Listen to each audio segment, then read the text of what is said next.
Welcome to a lesson with Dr. Powell.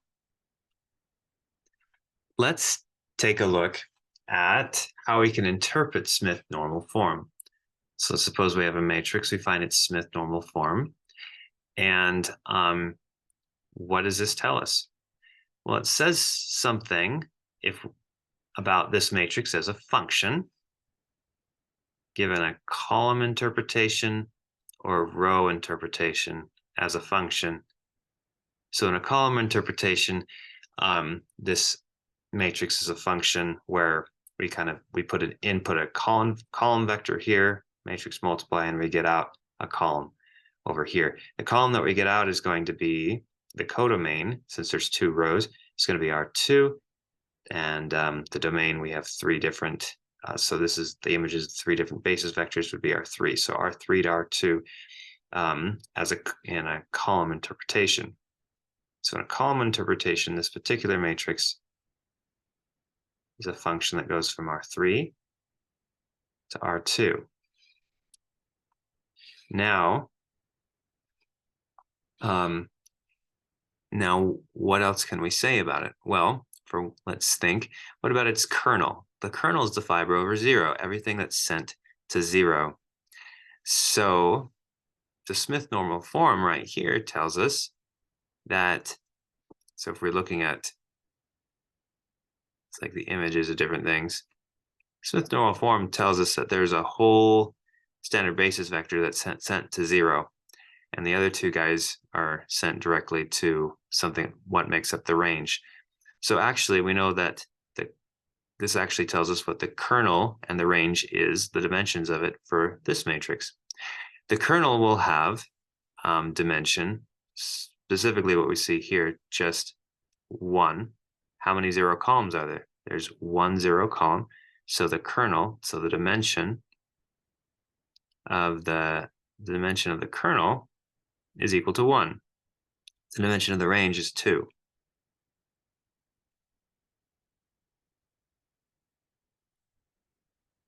Now for the row interpretation, this is actually a function from R2 to R3, so it goes back the other way. And the dimension of the kernel, well, how many zero rows are there? There's none. So the dimension of the kernel in this case is 0. The dimension of the range is again 2, because we're thinking about it. We have 2 ones here, and really the number of ones tells us the range in both cases. Since we're outputting think about the output here. So the output of the function with the row interpretation is actually what you call the row space, or the span of the rows. So span of the rows clearly has dimension 2. Span of the columns clearly has dimension 2. This is called, so this dimension of the range being the same in both interpretations of the matrix as a function of columns or rows deserves a special name. It's called the rank of the matrix. So the rank of the matrix is 2. So the rank of this matrix A is 2. So Smith normal form can tell us that the rank is 2, and it can also tell us the dimension of the kernel can also be called the nullity. Of course, there's 2 different interpretations of nullity. Sometimes the kernel is called the null space, or even the null space, depending on if the matrix is considered a function of columns or a function of rows. So depending on the interpretation, you'll have the nullity being 1 or 0. Okay, now also something else that we can say about this matrix right here. Notice that under the under the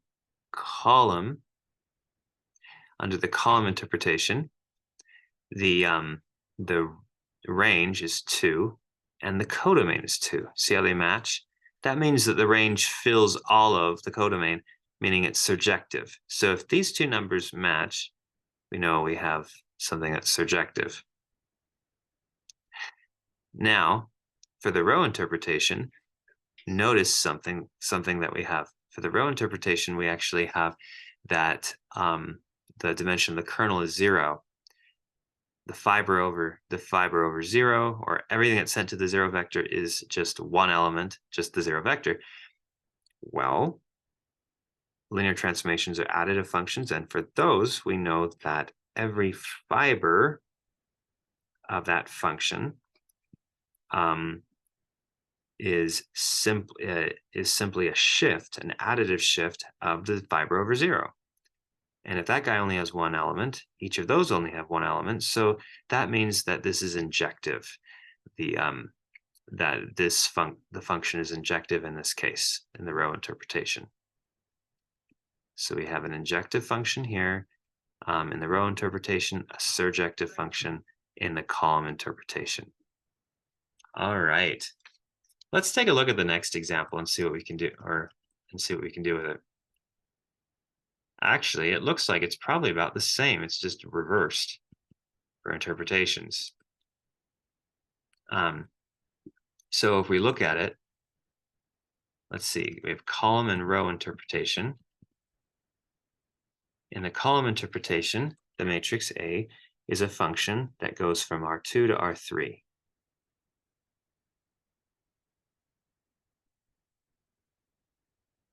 In the row interpretation, it goes, in the row interpretation, it actually comes from R3 and goes to R2, back the other way. So we're looking at this guy right here. All right, so then we know that from here, in the row interpretation, see there's a row of zeros, just one. So the dimension of the kernel is 1. Here, the dimension of the kernel is 0. So dimension kernel 0 automatically tells us injective. Okay, now the dimension of the range is going to be the same in both of them. It's just the number of ones. The rank of the matrix is 2. Okay, so the dimension of the range is the same for both interpretation because it's the number of ones for both. Notice where, and so that means the range itself is R2. Notice that R2 matches the codomain, in this case, in the row interpretation, which means the row interpretation this time is surjective.